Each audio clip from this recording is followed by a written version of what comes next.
Hello, you might have come across this announcement on the Singapore Exchange website. It says the Spider Straits Times Index ETF is now EIP. What does that mean? Well, help is at hand. By the way, nothing of what I'm about to tell you should be construed as investment advice. This is for your information only.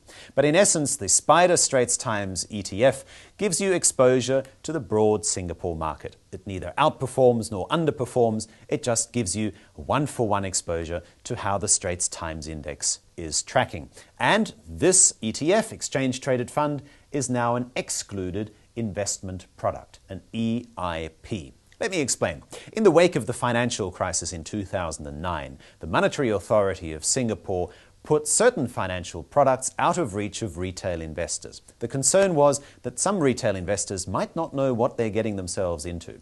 And so the MAS instituted a so-called client account review, whereby in essence you had to sit a test before you could trade these so-called specified investment products, SIPs.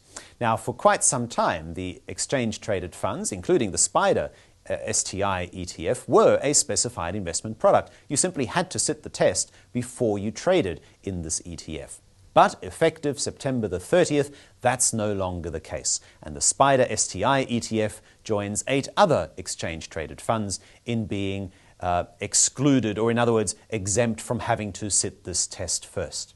Here are the other ETFs. As I mentioned, Spider STI ETF, along with the Nikko Asset Management ETF, which also tracks the Straits Times Index. Then there are quite a number of ETFs which track bonds and the bond markets. Here we have, for example, from iShares, Barclays Capital, 3 ETFs on here, which incidentally are also traded in dual currency.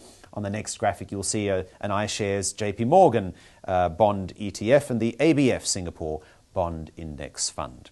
Rounding out these exchange-traded funds are 2 from CIMB, the CIMB FTSE ASEAN 40, tracking the top 40 stocks in the ASEAN region, and the CIMB Standard & Poor's Ethical Asia Pacific Dividend Exchange-Traded Fund. So these 9 funds are now tradable by investors without having to sit the client account review first.